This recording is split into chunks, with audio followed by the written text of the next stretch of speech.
much more of, I guess, a conversation. And that's where I would love for everybody to jump in. If you have questions or thoughts, let's just have a conversation. Let's have some fun.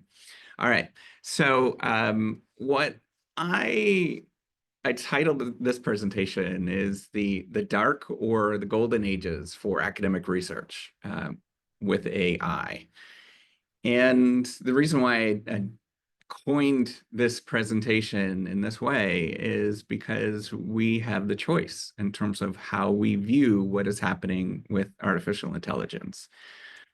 So, um, how did I get involved in artificial intelligence and AI? So you heard a little bit about my background. I am a engineer turned business person, interested in learning and innovation. And about my third year of being assistant professor, I was at Disney and I was driving home from Disney. So Tallahassee is about four hours away from Disney. And I was driving home and I had this epiphany. Um, Research is really, really hard. Why isn't anybody building a platform to help us be better researchers? We often use these very sort of simplistic tools. Why aren't we using available machines and tools and have a community so that we can actually um, do better ourselves? Right. So this is actual, I think that this was the trip that I was at. So my kids they're much older now. And it was a while ago. It was about 8 years ago.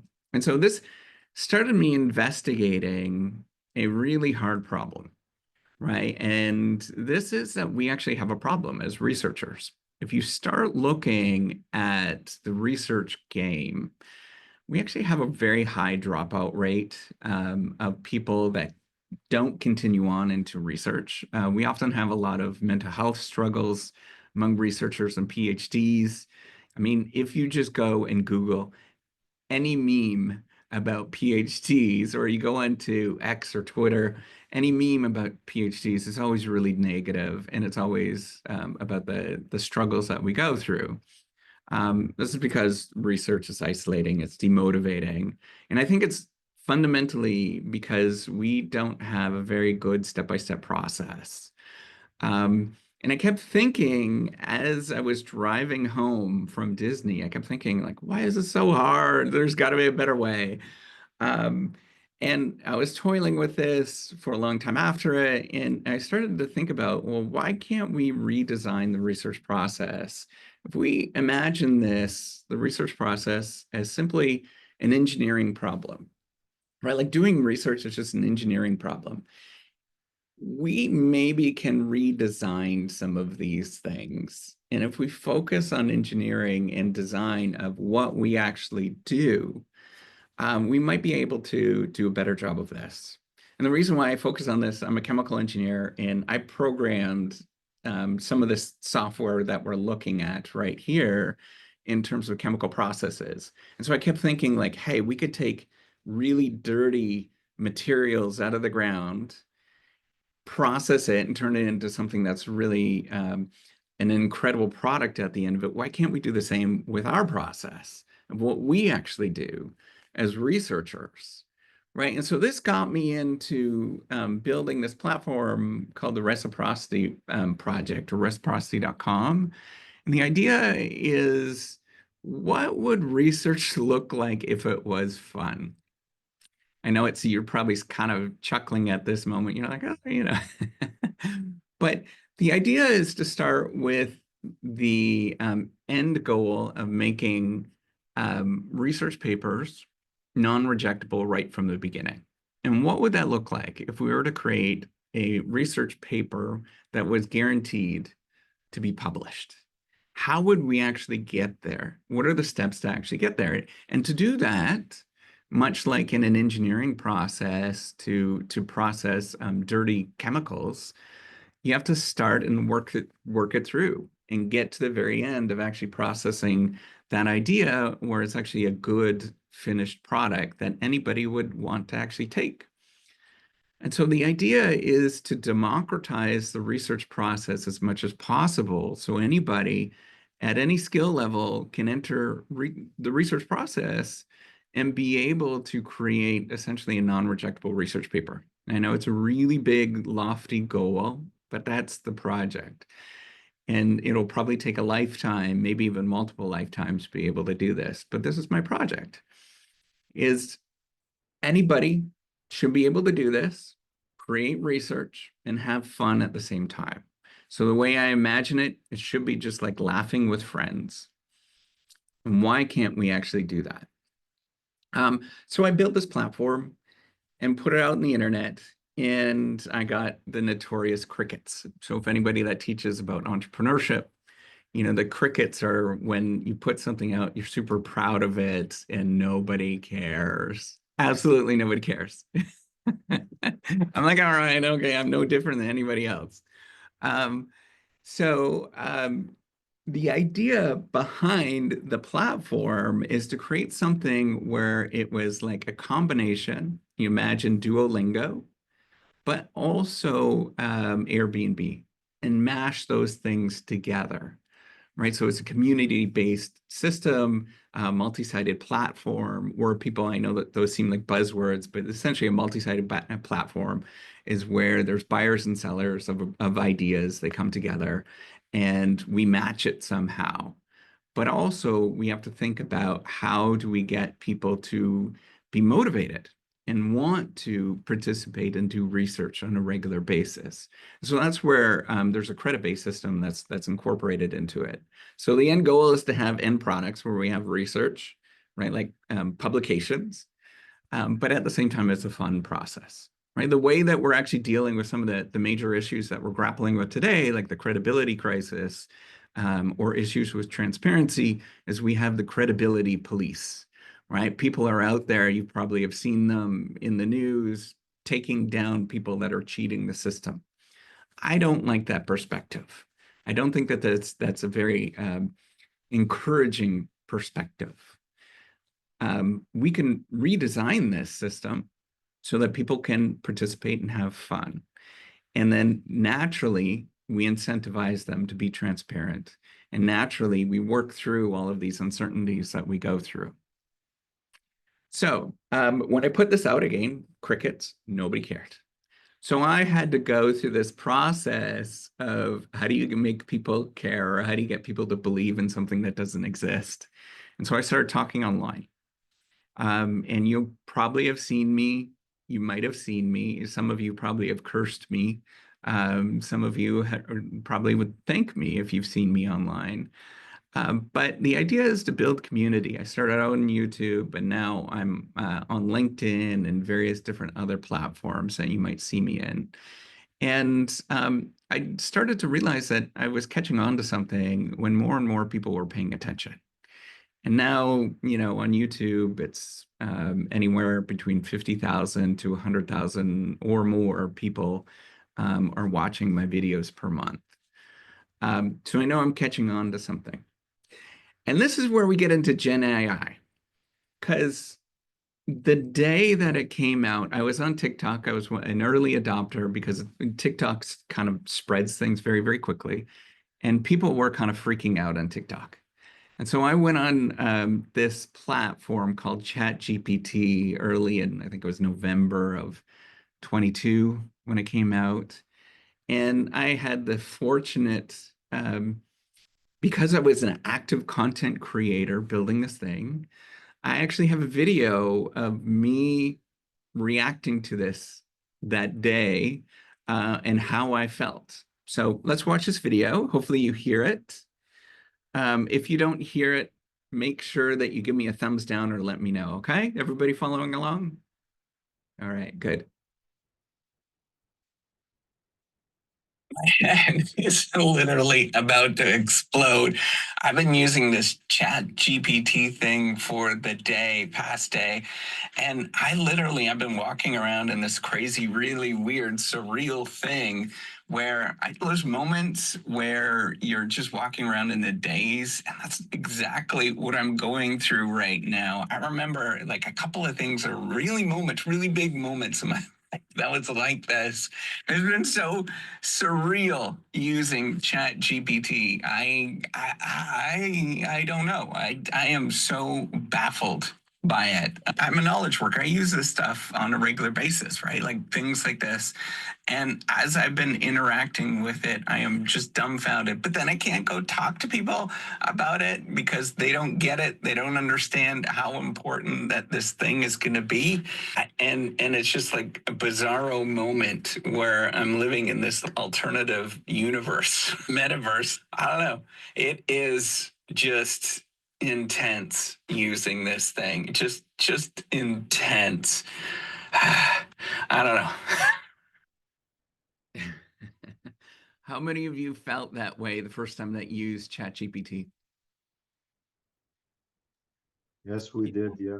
Yeah, I think many of us actually felt that way. I still have the fluttery feeling. It was a weird moment where it was like, oh my gosh, machines, machines are coming. Gen AI is coming. And this was the moment where, for me, machine learning and artificial intelligence went from they're simple tools, right? And I always understood about machine learning. They were doing machine learning for 30, 40, 50 years. And we were always viewing it as kind of a tool until this moment where there was this major breakthrough. And we can actually interact with machines in a natural way. So it's coming. And how do we actually know that it's actually going to get better? I don't know how many of you know about the Moore's Law. So Don Moore was the founder of Intel, and he created this, which later became Moore's Law, created this idea that over the years, computing power doubles and doubles rather rapidly. This is the amount of computing power in terms of the costs of computations at a constant dollar rate. If we follow this out, there is a very, very linear curve. And we're only just beginning on how important computation is going to be in our life. There's many, many more years yet to grow where computation is going to become increasingly more important.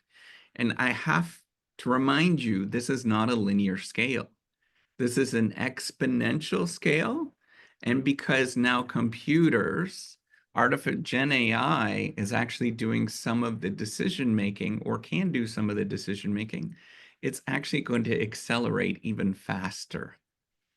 So we're reaching this weird moment where computation is soon outpacing, or it's outpacing many of the things that we think are human.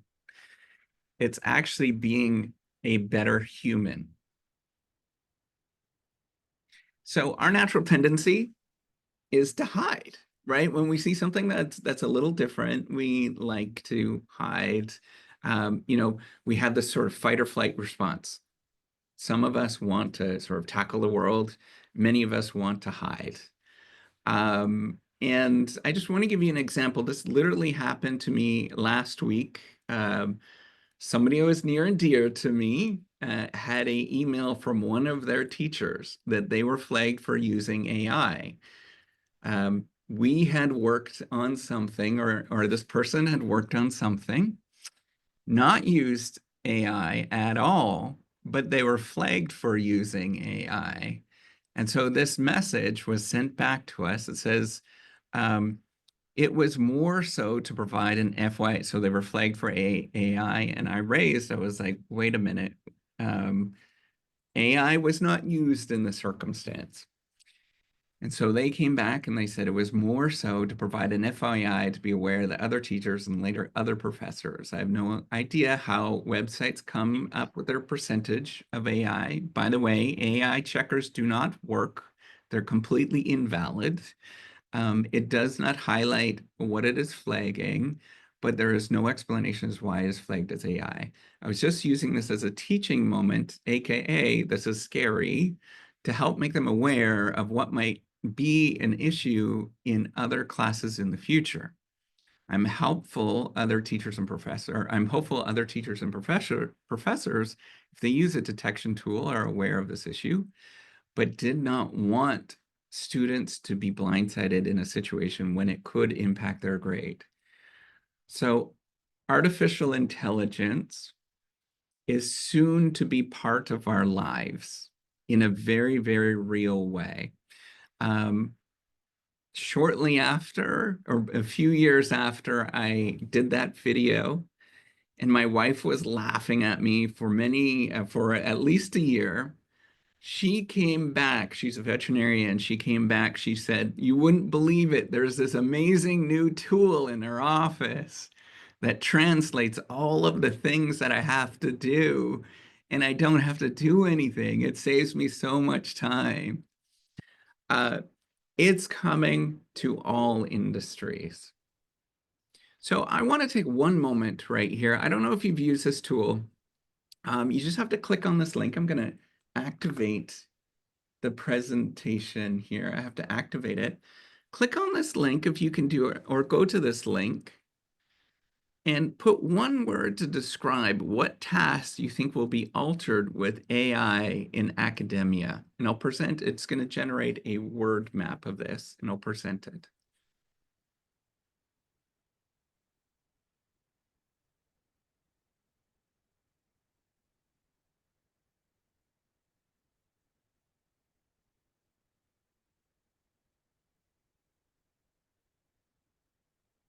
Maybe I'll put this in the... I just put it in the chatting room. Okay, good. Let's try. Is it working? David Maslach. I hope the spelling is correct. Yeah, that looks right. Okay, let's see. So I have one responder. I need more responders. Everybody's having their lunch right now.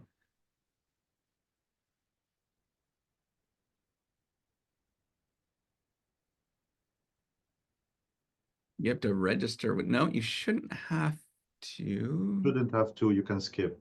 Yeah, you can skip. You can skip. There's people adding things. So just skip through. There you go. People are figuring it out.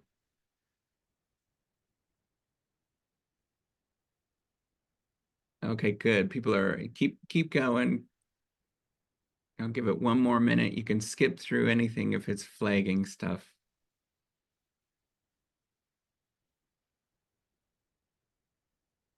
Oh, great. So my audience are paying attention, it seems. Good.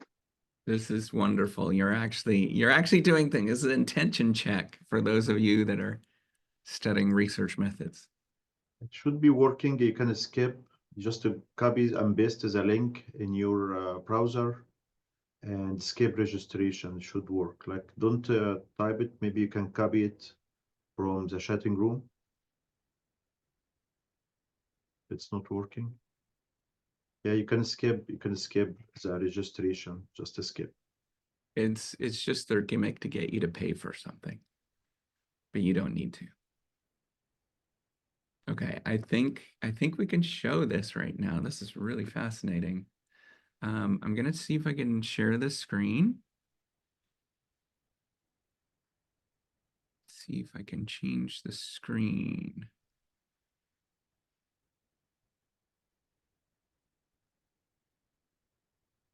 Yes. So you could see it now, right? Yeah. Very cool. Okay, so we have a lot of important difference or important changes that are going to happen in academia, from research, absolutely, to teaching, absolutely. Many of us are kind of panicking. What are we going to do, right? To writing, brainstorming. It's GenAI. Yesterday I heard this mistake that GenAI just repeats the same thing over again, and that is not true. It is a parameter to generate more randomness that you can change. I think it's called the temperature parameter. So it's not true that it's going to keep generating the same thing. Finance, that's interesting. Plagiarism, absolutely. I want to sort of highlight that. Intellectual property is going to change dramatically how we understand it. Advising, scheduling, photos, summarizing, all sorts of different things that are going to be changing with generative AI. Oh, I gotta share my old screen here. This is fascinating. I'm actually going to try to do a screenshot here because I want to record this.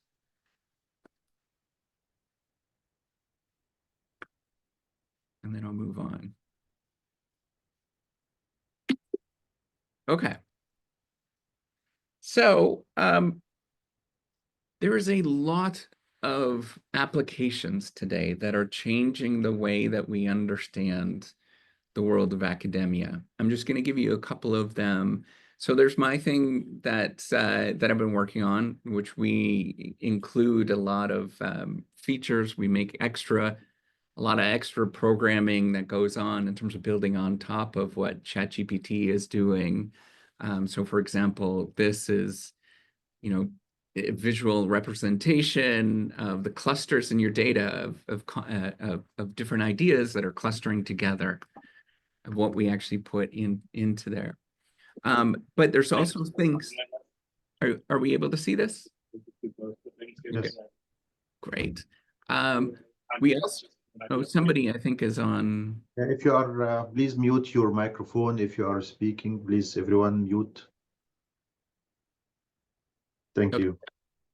We also have deep fakes that are, how many of you have heard of deep fakes? Put up your hand. So deep fakes, I'm surprised it wasn't a big deal in this election, but I think it actually was suppressed. In my opinion, I don't know for sure, I think it actually was suppressed because of the efforts of major tech companies. Because creating a deep fake is extraordinarily easy today. Where what a deep fake is, you take a existing video, or maybe it's not an existing video, and you can put somebody else's photo on top of it, and it takes a split second, and your voice or somebody else's voice will sound exactly the same as if that they were speaking. So as a warning, and I want you to be very cautious about this, if you get any weird phone calls from your grandparents, from your families and friends that seem a little suspicious, asking for money or anything like that, make sure you verify it. It potentially can be a deep fake today, where somebody is trying to scam you. Getting your information is very, very easy online now, and it's easy to do these kind of scams. So I'm waiting for this to come out. Perplexity. How many of you have tried Perplexity yet? So it's a search engine. If you haven't tried it, it's a search engine that essentially uses GPT on top. So it's imagine Google and as well as ChatGPT. And the interface is pretty good. It provides information that is perhaps even better sometimes as ChatGPT. It's a well-built platform. Podcasts. How many of you have tried Notebook LLM? I've got a link here, and hopefully I'm going to see if I could show this. This is somebody's podcast that they generated. Let me see if I can share the screen.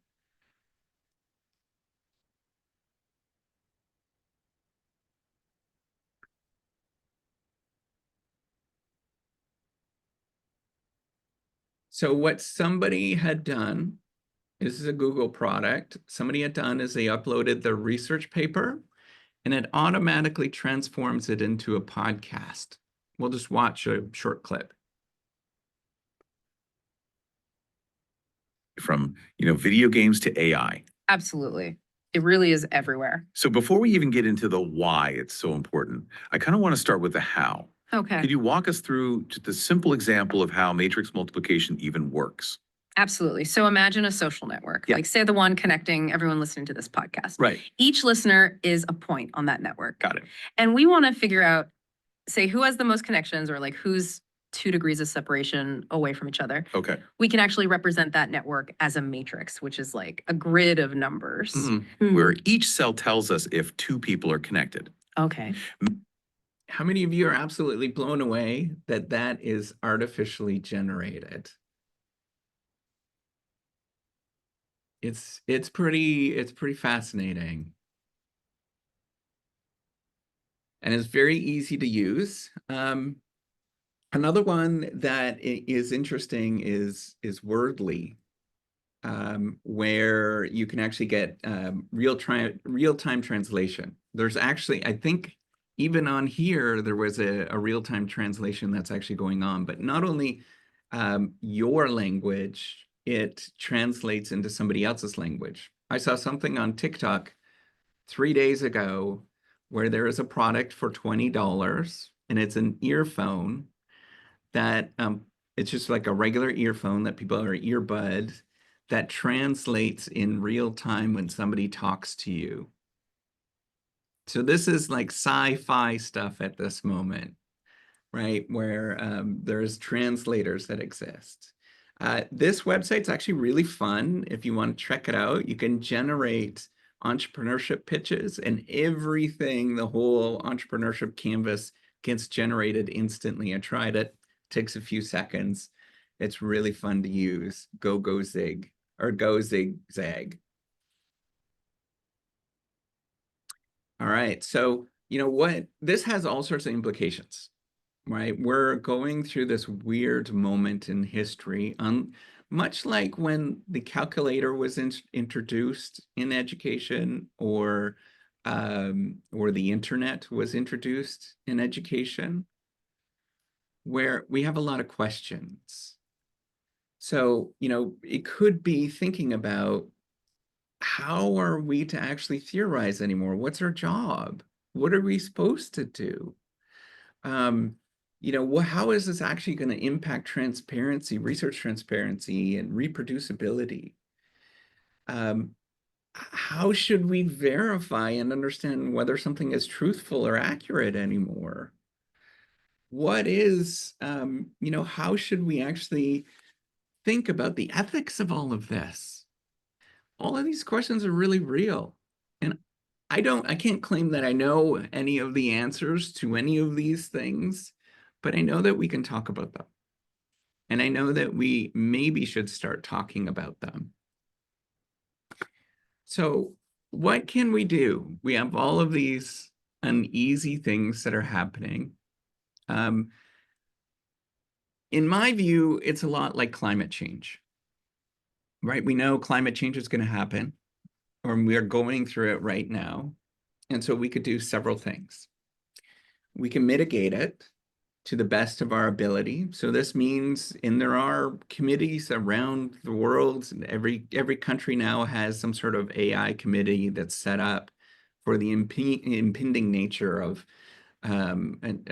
AI coming into our lives. We can plan for it.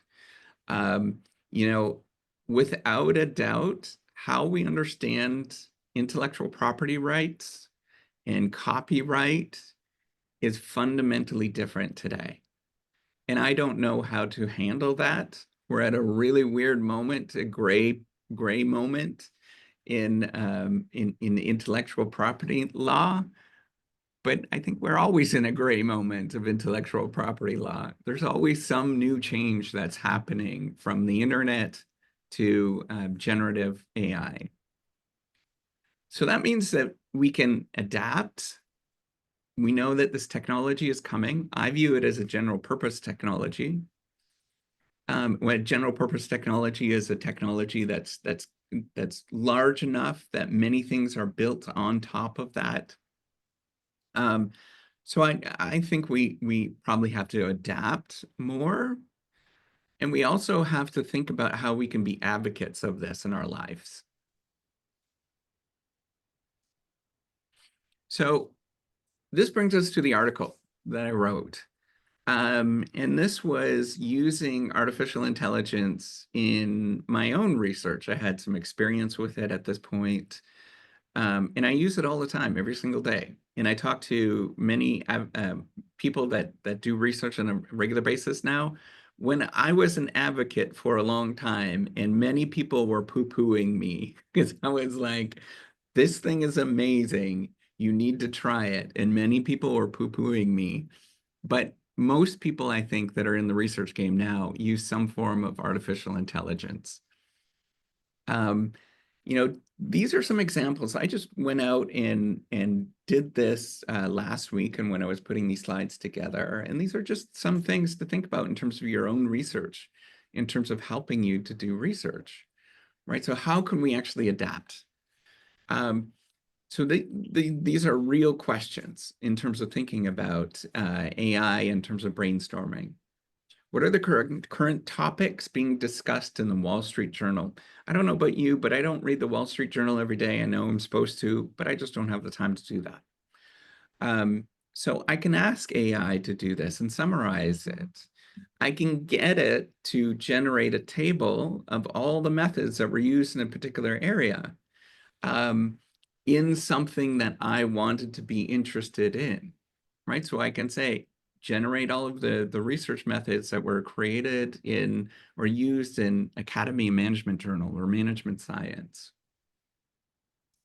To give you an example, this was pulled last week, and it gives you a decent, if you work with it slightly, it gives you a decent survey of some of the papers in the research domain in terms of what they did. It highlights quantitative surveys, for example, case studies, longitudinal studies, experiments, all sorts of different examples in terms of how it was utilized. Now, here's the issue. Actually, I'll get there in 1 second.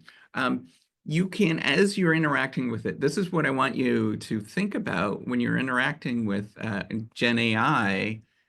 You have to treat it as if you're working with a very junior colleague, right? Somebody that is maybe in high school and doesn't quite understand what's actually going on. And so you have to keep working with it. So it's not a tool that's ever going to generate anything that's meaningful at the beginning. Maybe it will eventually in the long run, but right now it doesn't.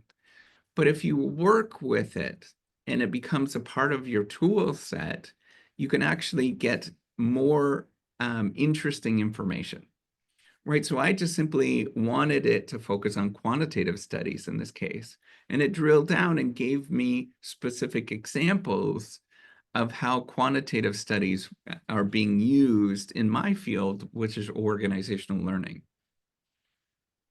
and the different assessments that it could be used in.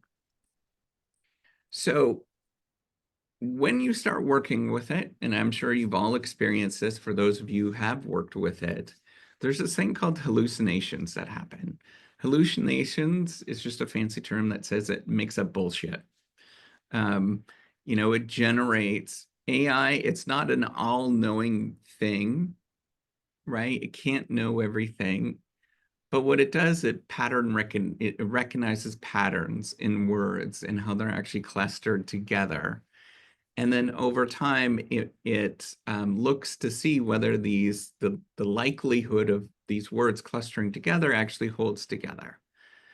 And so it doesn't really understand, often like the human brain, right? Like to say we actually truly understand is a big leap. There's a big leap to say we understand the world. We understand patterns. So the machine understands patterns and can often generate false relationships where they're simply just correlated together, but there's no causation behind why they actually occur. There's no rationality. It doesn't understand in the way that we conventionally think about understanding. So the other thing that is very, very tricky with it, and this is why it's more of like on the lines of bullshit, the terminology is actually, Andre Spicer in the university in University College London, I think. I can't remember. One of the schools in the UK has this great paper about bullshit. And the idea behind bullshit is that it's very hollow, but very convincing. Um, and and that's really what it is. When you actually interact with it, you realize that it always wants to please you. It will come back and say, yes, sir, yes, ma'am. This is what the answer is. But you have to very, very skeptically analyze what's actually going on. So you have to double check, triple check, and make sure that you are not getting fooled by the AI. There's a whole bunch of funny examples now where people have just used GenAI and plugged it into research articles, and they're showing up in print now, where we know that they just used GenAI based on the wording that they chose, that are pretty humorous. We can use it to allow us to collect data and to look at different ways of collecting data that would have been difficult by ourselves. Remember, it's just kind of a junior colleague that will actually go do a lot of the work, right? So I simply asked it, help me collect data on organizational learning, and I want to understand some archival data that I can get at. And I just asked it, what is a good setting? After a couple of prompts, because it's not great, but after a couple of prompts, it provided the aviation safety reporting system. And there's actually a number of articles on organizational learning that has used this data set that is publicly available. And then I typed in, I said, hey, help me download this data set. After a few prompts, it gave me some code. And then I ask it to debug this code. So even if you don't know how to program, which many, particularly in management, particularly in the softer side of things, many of us don't know how to program, but you can ask it to teach you how to do this. And it will help you debug this, right? So it can help you improve the efficiency of many of the things that we're doing, right? So you can also, and this is a really important thing, once you have that code available and it kind of works, you can go back and say, help me improve the efficiency of this code. So what is the efficiency? Sometimes when you're downloading things or working with large data sets, the efficiency, so the speed of your computer is going to limit how quickly things can get done. And so you need to do it quicker. So you can actually ask it to say, hey, can you find bugs or logical errors that will allow me to speed up this code? And it does a reasonable job of actually doing that. And if you do this several iterations, your code can speed up much, much more faster through several iterations. Now, you might also be thinking about, well, isn't this all cheating, right? What about, this feels really, really uncomfortable to me. So I think that the advantage of using this is that at least for us as researchers, there's a lot of things that we should do, but we don't because we don't have the time for it, that are really important for science. Things like transparency, ensuring that we're more transparent, ensuring that we always have some pseudocode. Pseudocode is kind of descriptive code of how things are run, or having more descriptives of how you actually did things. Like an online appendix. You can ask it to do this with your code. And you simply just say, can you help me document what I'm actually doing here? Believe it or not, when you start getting large lines of code, when you're going through your statistical analysis, you forget what you did. And so having a computer tell you what you did in an easy to understand way is extraordinarily helpful.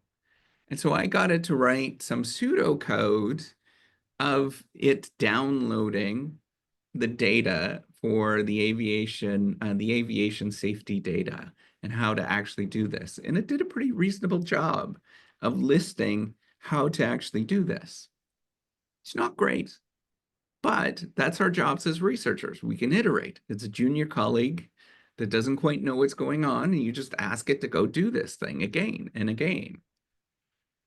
This is the thing that I think is really important that is lost in these conversations. And when we're scared, when we're hiding under the rock, we forget that it actually can aid and improve the ethics situation or the transparency situation that we have in much of the research game, right? So we have problems with replication. This is a well-known thing. Some people question whether it's a problem or not, but I think many of us would agree it's a problem.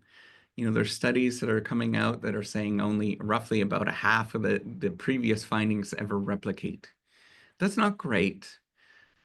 Not only is it not great that it required an epiphany and a major breakthrough to replicate, but it's not great that the replications are not replicating. So how can we improve transparency, make that this is better? Well, we can use the ChatGPT to use it as a teaching tool where we get people to look at a research paper and you just download the research methods section of a research paper and you tell it to actually do these steps and how it's outlined in the research paper. So you can generate your own replication in a very, very easy way of a research paper. You can ask it to improve your code so it's more presentable and it's easier for other people to follow. You can ask it to suggest replication studies, right? How might you actually design a replication study for what you actually did and have it spit out? And that might be a requirement for all research papers going forward, is having an online appendix where we have detailed ways to replicate the study in an easy to way fashion. And that doesn't take a heck of a lot of time to actually do that. In fact, we might encourage journals in the scientific community to mandate these kind of things because that's machine generated. It's easy to do. We can also ask it to think about ways that it can independently replicate other people's findings and your findings. So one of the challenges as a researcher, this is my internet connection. One of the challenges as a researcher is finding different ways to replicate what you've already done, to make sure that what you've done is actually legitimate. And we often don't know because we're the only one that's working on it. But if we have a machine, we can actually ask it to do these kind of things. Is everybody following along? Okay, good. Okay, good. So these experiences that we're going through is much like when the calculator or the internet was introduced. It was a scary moment. Like, I don't know if you know, when the calculator was introduced, there was actually protests. Teachers were protesting about the using calculators in schools. It was a big thing. So we're almost at the end of what I wanted to talk about. And I wanted let's go back and do this word cloud once again. I'm going to reset it let me reset it before you add anything at this moment. I want you to put one word of you describing the use of generative AI. Now that I've given you some possibilities and some ways to actually use this in a very ethical way, in a very transparent, ethical way, I want you to think about different words to describe Gen AI in research and how we might actually use it in research. So, okay, great. I'm going to put that back into the chat.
This is really fascinating. If you look at the words that have come out, we have two really big words, exploration and concepts. These are all related to theory building and generating our ideas. So do you think that we are actually going to go through a revolution in science where we're going to see the world completely differently today in how we understand it? I'm really, really excited. I don't think we're in the dark ages of research at this moment, and I don't think our jobs are going to be dramatically displaced by artificial intelligence. I think we're going to go through a moment where we're going to have a tremendous amount of flourishing because it's going to allow us to look at the world in a completely different way. So I'm very, very excited about this. All of the little words are the ones that are kind of, maybe not so important. All of the big ones are the ones that we're going to really see some pushes going forward. I'm very, very excited. Thank you for that. Okay, I'm going to share my screen again.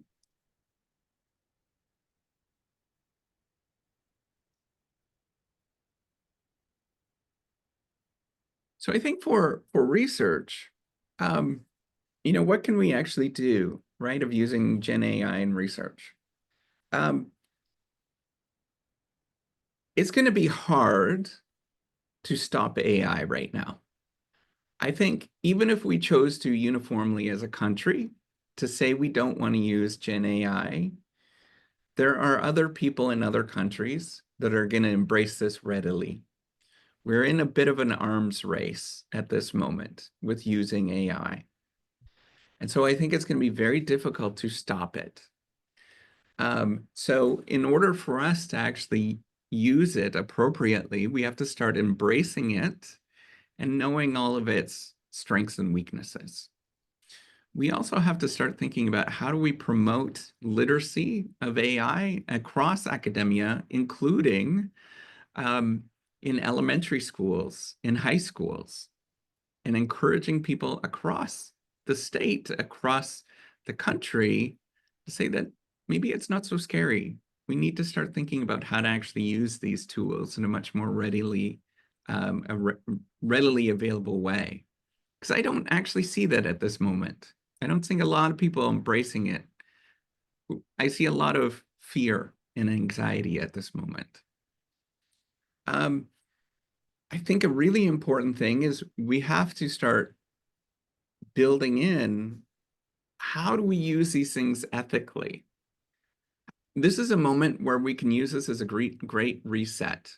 There's a lot of things that I would love to change, particularly in the research game. And I think we could use this as a reset.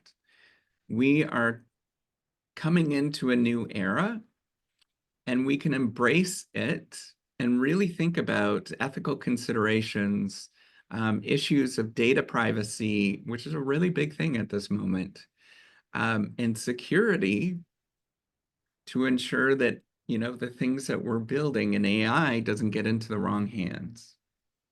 And I think, the most important thing is to continue. And that's why I was super excited when Ahmed reached out to me. I think we need to start having some more open dialogues with using AI, and not just in a very superficial way, but in a very, much more richer conversation of what it means to use AI in academia, in all of the challenges that we're actually going to face. So the key takeaway, it's going to be hard to stop artificial intelligence. There likely will be some sort of disruption coming ahead. I don't know what that disruption looks like, whether it's going to be a competence, what's called competence enhancing, builds on top of what we do, or competence destroying. I have a very positive view that it's going to be competence enhancing, but there will likely be some sort of disruption. We have to learn how to mitigate many of the challenges that we're going to face. We have to learn how to adapt with this new technology. It's not going away anytime soon. and we have to figure out how to advocate for responsible uses of it. Now, the last thing I want to take a pause, and I want you to remember, I'm not a technological determinist.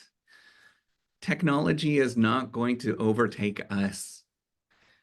We have the opportunity, the agency, and as well as probably the mandate or the responsibility to enact a future that we really want. So we can choose the world we can create the world that we really, really want. And I think this is just one tool to leverage that world. So that's it. That's my presentation. I encourage you to ask a lot of questions. Let's have an open dialogue. And I just wanted to say, I'm deeply flattered to be here talking to you today. So thank you.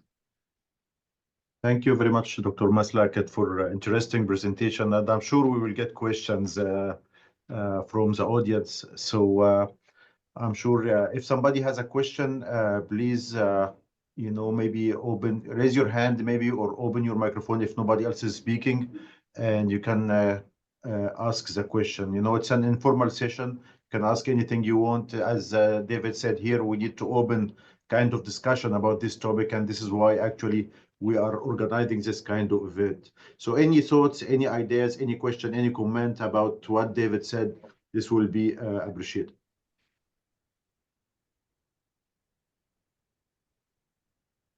I have oh, sorry. Go ahead. I have a question because even at our own university we have seen kind of talking about AI, about idea generation, outlines. Like when we're talking with our students, it's now in our kind of universal syllabus. We're taking a harder stance on original writing, using AI for original writing outside of those two areas. And even though we had this conversation, I recently realized some students' writing had jumped considerably, and we had an informal conversation with some students, and I was like, I have concerns that this is AI generated, and some students really they totally mirrored the syllabus language and were like, no, it was idea generation. This is my work.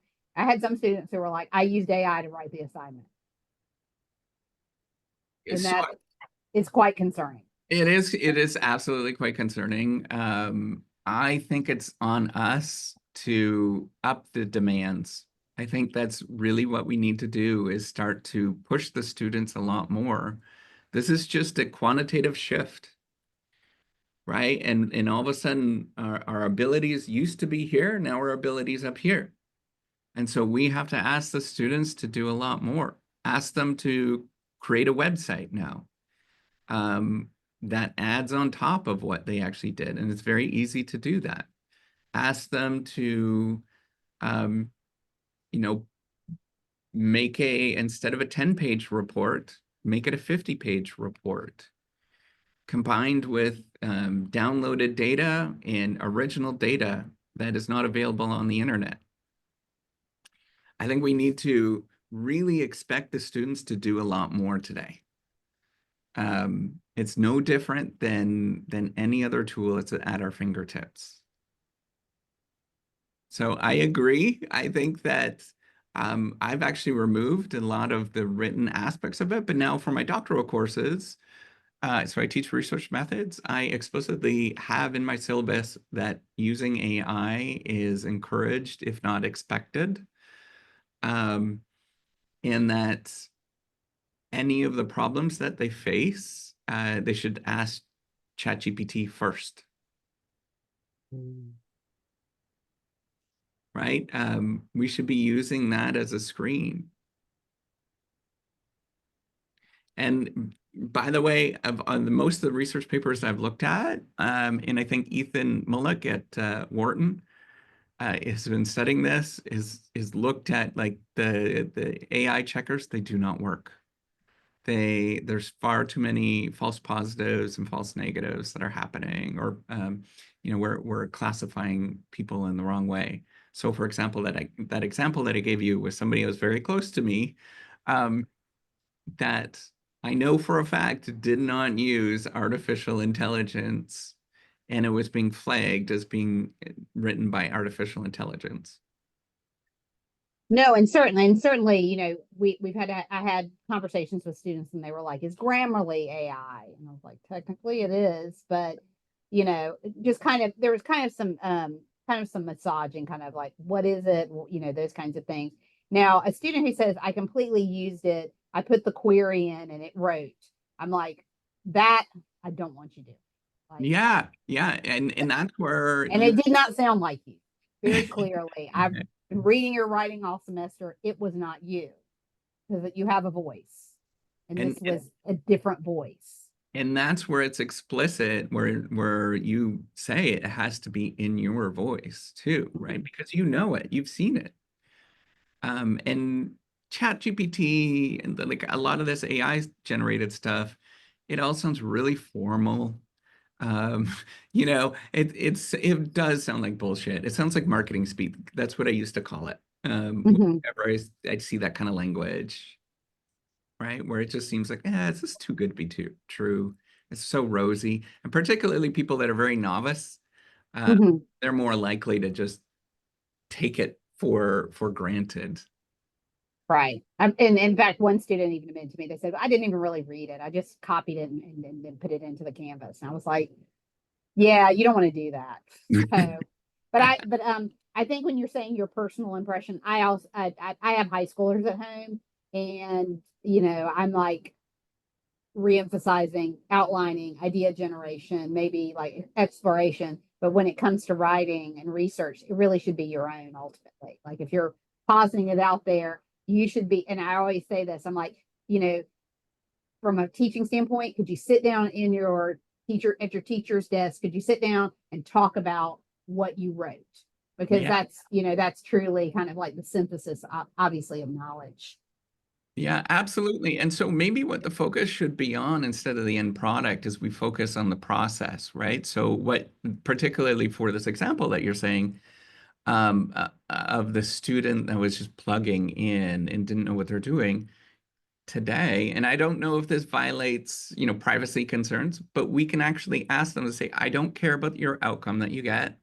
I want you to videotape you sitting down and doing this work with ChatGPT. Right? They could do a screen video. And then that screen video, you watch it for a couple of hours of them, and you don't have to, as an instructor, you could just check 15 minutes in to see if they're actually doing it and see if they're going through the motions. That's at least that's what I do with my kids, right? We're Mhm. sitting there making sure that they're actually going and doing the work. Thank you so much. I really appreciate that. Thank you, That was a good point. Professor Rees. There are a few questions in the chatting room. Maybe David, you can start you select maybe like two questions, I believe, one from Amy. Let me read it for you. Thank you.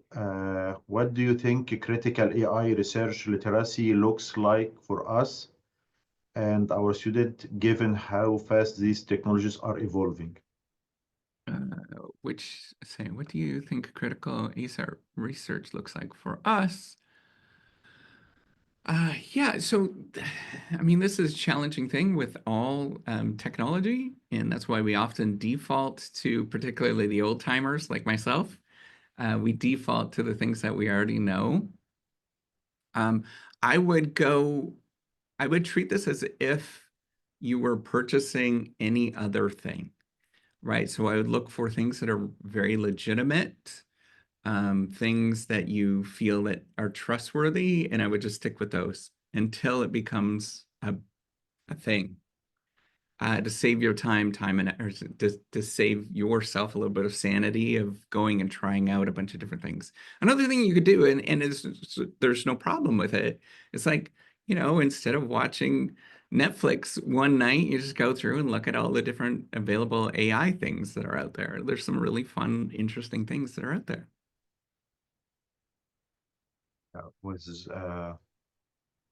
There's one quick question. There's one long question. Let's follow up question from Amy for privacy. You can use Canvas Studio for something like this, which would keep it inside our LMS. Yeah, that's actually a great idea. Yeah. Anis Fatima, she's asking a relatively long question. Maybe you can read it. I think she said you addressed all her questions. However, I would appreciate what is perspective on then a few questions here. How leaders effectively use generative AI. Ooh, I don't How, see can- how to. how leaders can use generative AI to improve customer experience. It's relatively a little bit more business than academia, but if you have insights on that, how can they do this while making sure that they respect the privacy regulation and so on? So I can answer the first one, then I can get to the second one. So the first And one, this is one of our graduate students, by the way. So yeah, one of our master students. Yeah, so in business. amazing, amazing. It's very nice to meet you. So the first one is there's an interesting study by Nan Jing in Academy of Management. I think it came out this year or last year that was looking at the implementation of AI in customer service arenas, call centers. And they found out that the people that were within these call centers, it was a call center in China, felt a lot more happier and a lot more engaged when they were using artificial intelligence on top of, and they were also more productive. That was the other thing. They were making more sales. So we have to remember that there are many opportunities to use this where we can benefit ourselves as leaders, because one of the problems that we have as leaders is we get stuck, right? Our mind, there's only one of us. And I don't know about you, but I am nervous talking to other people about my problems. But a computer that is anonymous, you can ask it all sorts of different weird things, and it will generate very interesting answers. So to give you an example of this that's very real and that is having impacts today, I know of physicians. There's a great presentation on TED Talk is one of them, but I also personally know of physicians that are using AI, and particularly ChatGPT, to help them figure out what is the appropriate diagnosis for something that they don't understand. Right. And it's not that they're going to rely on artificial intelligence and say, this is the one thing, but because the machine has so many different connections and can see things in a slightly different way, it's going to offer a different perspective. It's going to generate different solutions that you wouldn't have thought about. Now, I've also tried this with my wife, who's a veterinarian, and she was like, of course it's going to be this thing right here, right? She knew right away. So expertise, it's not necessarily going to replace expertise, but it's going to augment it and make it a little bit better. So, and then the second part was the transparency and privacy. These are really big issues. And unfortunately, it's a little bit outside of my pay grade. I think from an intellectual property law perspective, we are going into some really weird moments. I don't know how to handle that from an intellectual property law perspective. I don't know how to prevent yourself from being sued, from using it. I don't think anybody that's using it on a day-to-day basis today is ever going to get sued. It's kind of like, I don't know if you remember those FBI warnings on tapes from many years ago. I don't know anybody that ever got the $250,000 fine for videotaping a show on TV. But at the same time, can we design a strategy that acknowledges that intellectual property and changing of intellectual property is going to be relatively free today? Yes, we can. We've seen models like this. So for example, the music industry. went through something like this a few years ago when Napster and Spotify started to provide unlimited amounts of music in a very, very different form than what they had before. So I don't know if you noticed, but creators today are making more money than they did in the 1990s. So music creators, many music creators are making more money than they did in the 1990s. And they're having much more fulfilling lives. So how did they do it? They changed the way that they were delivering value and as well as extracting value. So now, you might distribute the music freely online, but then you have in-person concerts, or you have online events that are paid for that you can get one-on-one connections with somebody. It's a different model, but it doesn't mean it's worse than what we had before. Thank you very much. I have a question from you. What advice you give to graduate student? I completely understand your point to say, you know what, our capabilities right now with AI should be going up. And if any student ignored the practice of AI in problem solving, exploration, those students, when they graduate, they will feel that they are or they will be behind. I'm not sure if they're going to feel or not, but sooner, because everybody is going to be augmented with this technology. The one who are practicing more and more to use it, and for example, to solve the problems and to validate problems and to answer questions correctly using AI, again, is the ones that are shy of using it or using it lightly or ignoring in-depth use of it. So what message you tell students, graduate students and students in general, about put your feet in the mud and try to practice as much as you can, because you have here a good help, but you have to learn how to use it correctly.